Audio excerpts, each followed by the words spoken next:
ॐ कूजन्तं राम रामेति मधुरं मधुराक्षरम् आरुह्य कविताशाखां वन्दे वाल्मीकिकोकिलम्। वाल्मीकिरमुनिसिंहस्य कवितावनचारिणः शृण्वन् रामकथानादं न याति परां गतिम्। यः पिबन् सततं रामचरितामृतसागरम् अतृप्तस्तं मुनिं वन्दे प्राचेतसमकल्मषम्। गोष्पदीकृतवारीशं मशकीकृतराक्षसं रामायण महामाला रत्नं वन्दे नीलात्मजम्। भवतां समेषां श्रीमद् वाल्मीकि रामायण पारायणोपक्रमे हार्दं स्वागतम् अभिनन्दनं च। इदानीम् अयोध्याकाण्डस्य 44 सर्गः आरभ्यते। इस सर्ग में सीता, राम और लक्ष्मण का दशरथ की परिक्रमा करके कौशल्या आदि को प्रणाम करना,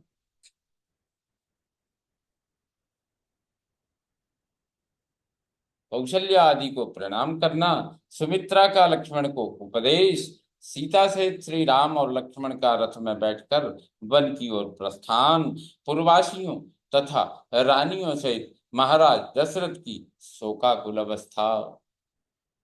अथ रामश्च सीता च लक्ष्मणश्च कृताञ्जलिः उपसंगृह्य राजानं चक्रुर्दीनाः प्रदक्षिणम्।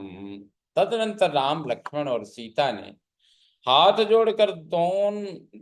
जोड़कर सब ने मिलकर दीन भाव से राजा दशरथ के चरणों का स्पर्श करके उनकी दक्षिणावर्त परिक्रमा की।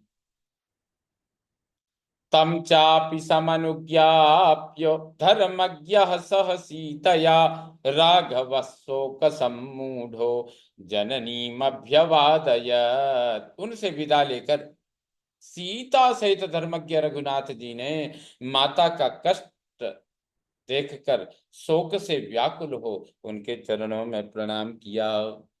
अन्वक्षम लक्ष्मणो भ्रातु कौसल्यामभ्यवादयत् अपि मातुः सुमित्राया जगराह चरणौ पुनः।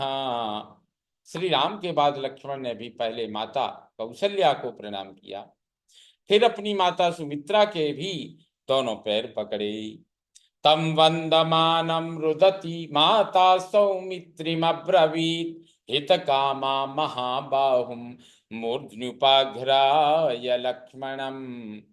अपने पुत्र महाबाहु लक्ष्मण को प्रणाम करते देख उनका हित चाहने वाली माता सुमित्रा ने बेटे का मस्तक सूंघकर कहा, श्रेष्ठस्त्वं वनवासाय स्वनुरक्त सुहृज्जने रामे प्रमादं मा कर्षि पुत्र भ्रातरि गच्छति। वत्स, तुम अपने सुहृद श्री राम के परम अनुरागी हो, इसलिए मैं तुम्हें वनवास के लिए विदा करती हूँ। अपने बड़े भाई के वन में इधर उधर जाते समय तुम उनकी सेवा में कभी प्रमाद न करना। व्यसनी वा समृद्धो वा गतिरेष तवा नघ एष लोके सताम धर्मो यज्येष्ठ वसगो भवेत्।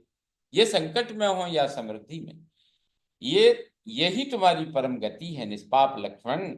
संसार में सत्पुरुषों का यही धर्म है कि सर्वदा अपने बड़े भाई की आज्ञा के अधीन रहें।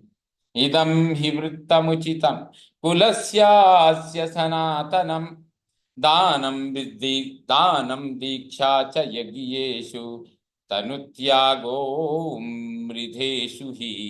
दान देना, यज्ञ में दीक्षा ग्रहण करना और युद्ध में शरीर त्यागना, यही इस कुल का उचित एवं सनातन आचार है।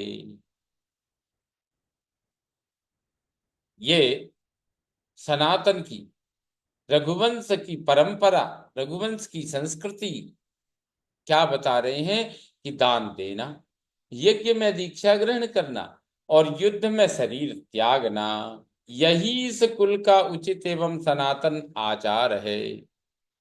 लक्ष्मणं त्वेव मुक्त्वासौ संसिद्धिं प्रिय राघवं सुमित्रा गच्छ गच्छेति पुनः पुनरुवाच तम। अपने पुत्र लक्ष्मण से ऐसा कहकर सुमित्रा ने वनवास के लिए निश्चित विचार रखने वाले सर्वप्रिय श्री रामचंद्र जी से कहा, बेटा जाओ जाओ, तुम्हारा मार्ग मंगलमय हो। इसके बाद वे लक्ष्मण से फिर बोली, रामं दशरथं विद्धि मां विद्धि जनकात्मजाम्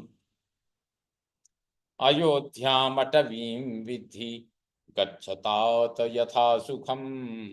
बेटा तुम श्री राम को ही अपने पिता दशरथ समझो, जनक नंदिनी जानकी सीता को ही अपनी माता सुमित्रा मानो,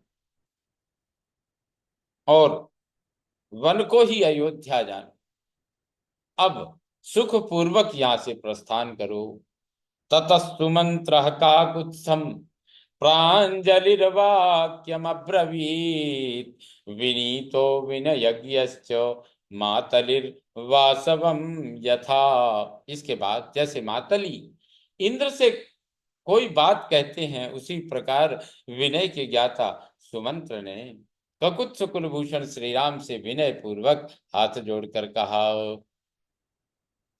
रथमारोह वदन्ते राजपुत्र महायशः क्षिप्रं त्वां प्रापयिष्यामि यत्र मां राम वक्ष्यसे। महामनस्वी महायशस्वी राजकुमार श्री राम, आपका कल्याण हो। आप इस रथ पर बैठिए, आप मुझसे जहां कहेंगे वहीं मैं शीघ्र आपको पहुंचा दूंगा। चतुर्दश ही वर्षाणि वस्तव्यानि वने त्वया तान्युपक्रमितव्यानि यानि देव्या प्रचोदितः। आपको जिन 14 वर्षों तक वन में रहना है उनकी गणना आज से ही आरंभ हो जानी चाहिए, क्योंकि देवी देवी कैकेयी ने आज ही आपको वन में जाने के लिए प्रेरित किया है। तम रथम सूर्य संकाशम सीता हृष्टेन चेतसा आरुरोह वरारोहा कृत्वालंकारमात्मनः। तब सुंदरी सीता अपने अंगों में उत्तम अलंकार धारण करके प्रसन्न चित्त से उस सूर्य के समान तेजस्वी रथ पर आरूढ़ हुई।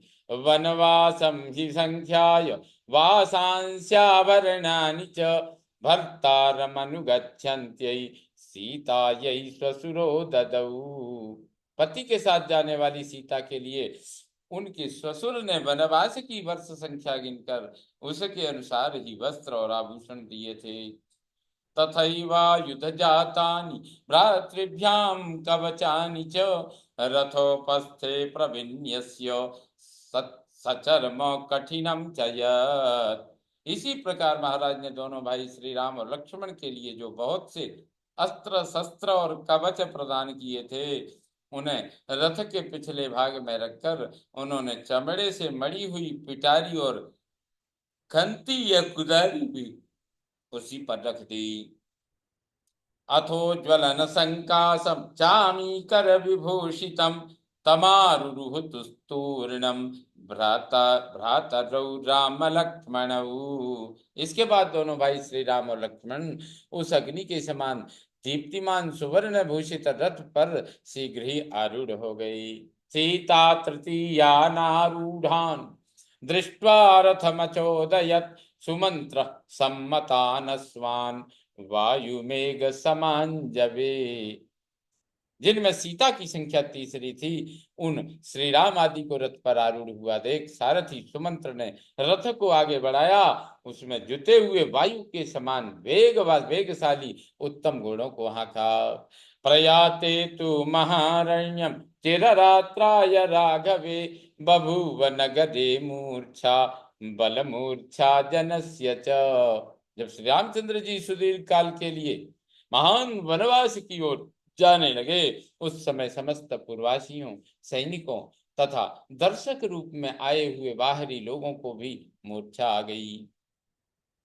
तत्समाकुल संभ्रांतम मत्त संकुपित द्विजम हयसिंजित निर्घोषम पुरमासीन महास्वनम।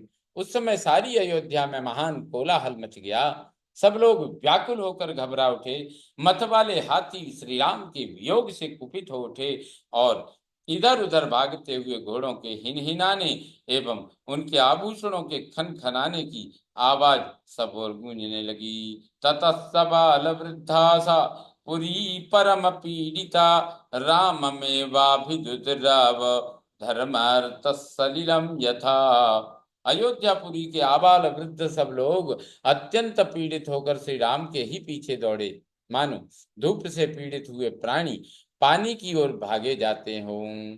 पार्श्वतः पृष्ठतश्चापि लंबमानास्तुदुन्मुखा लंबमानास्तदुन्मुखा बाष्पूर्ण मुखा सर्वे तमोचुर्भृशनिश्वनाः।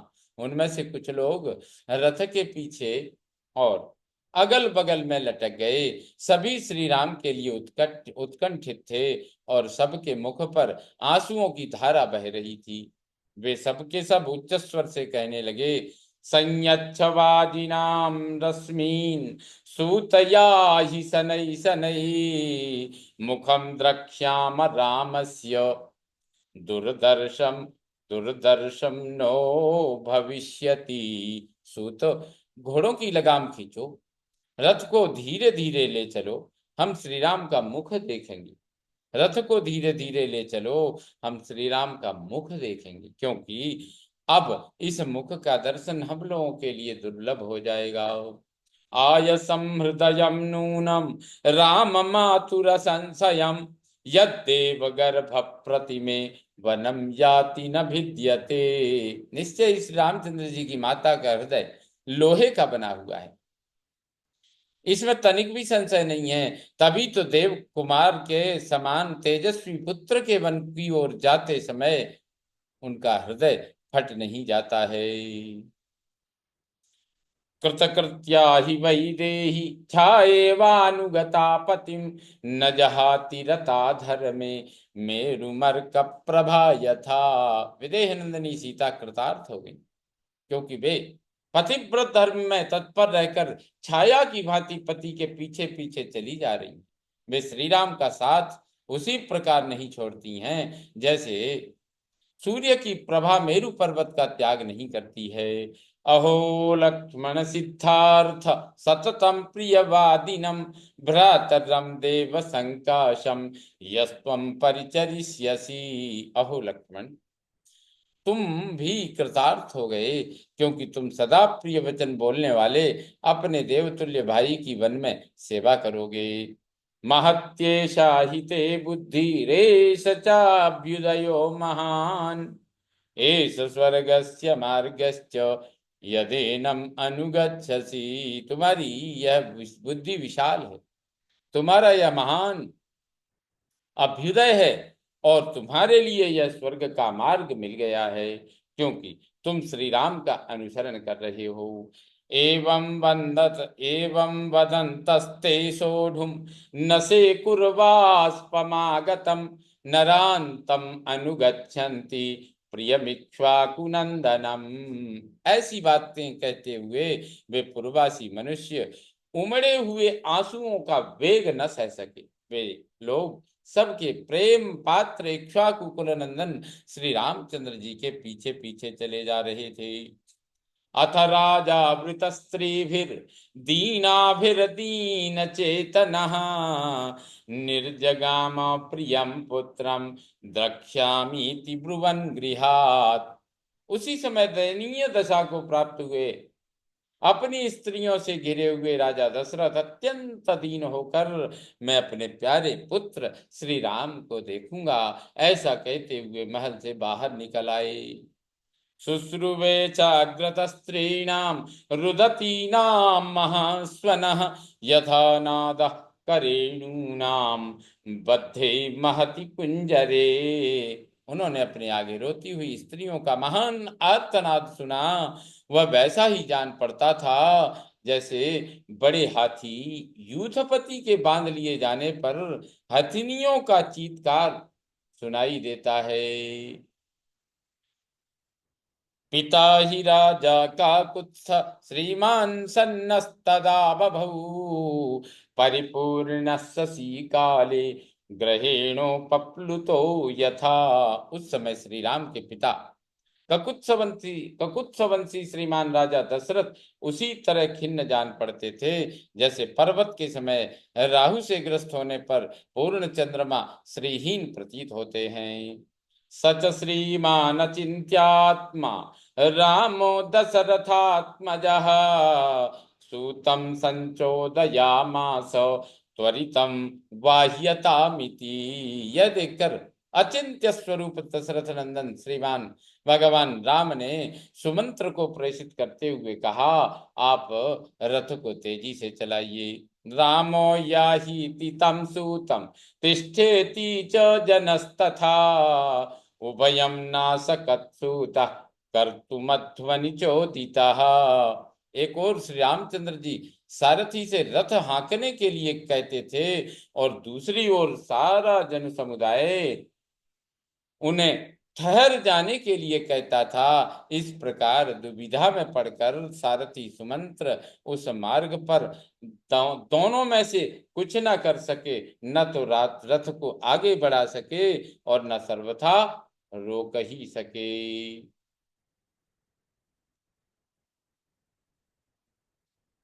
निर्गच्छति महाबाहु रामे पौरजनाश्रुभिः पतितैरभ्यवहितं प्राणनाशमहीरजः।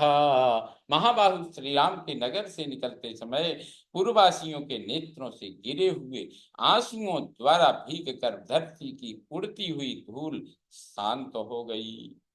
रुदिताश्रु परिद्यूनम हा हा कृतमचेतनम प्रयाणे राघवस्यासीत् पुरम परम पीड़ितम। श्री रामचंद्र जी के प्रस्थान करते समय सारा नगर अत्यंत पीड़ित हो गया। सब रोने और आंसू बहाने लगे तथा सभी हाहाकार करते करते अचेत से हो गए। शुश्रावनयनैः स्त्रीणाम् अस्रमायास संभवम् मीन संक्षोभ चलितै सलिलम पंकजैरिव।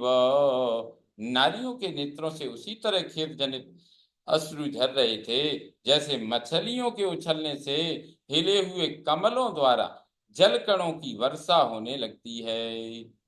दृष्ट्वा तु नृपति श्रीमान एकचित्तगतं पुरं निपपातैव दुःखेन कृतमूल इव द्रुमः। श्रीमान राजा दशरथ सारी अयोध्यापुरी के लोगों को एक सा व्याकुल चित्त देखकर अत्यंत दुख के कारण जड़ से कटे हुए वृक्ष की भांति भूमि पर गिर पड़े।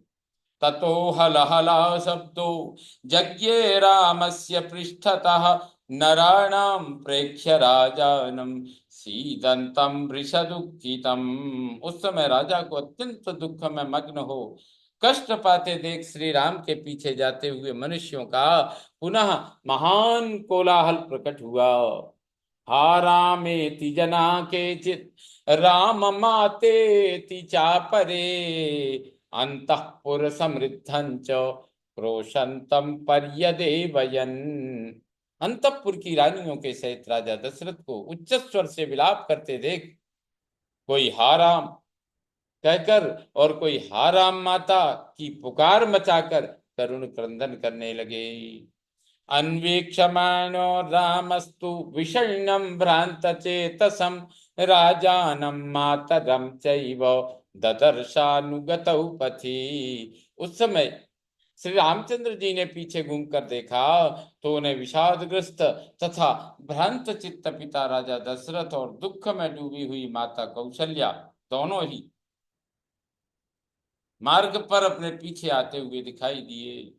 सबद्धैव पाशेन किशोरो मातरं तथा किशोरो मातरं यथा धर्मपाशेन संयुक्तः प्रकाशम नाभ्युदैक्षत। जैसे रस्सी में बंधा हुआ घोड़े का बच्चा अपनी माँ को नहीं देख पाता, उसी प्रकार धर्म के बंधन में बंधे हुए श्री रामचंद्र जी अपनी माता की ओर स्पष्ट रूप से न देख सके। पदातिनौ च यानार्हौ अदुःखार्हौ सुखोचितौ दृष्ट्वा संचोदयामास शीघ्रं व्याहीति सारथिम्। जो सवारी पर चलने योग्य, दुख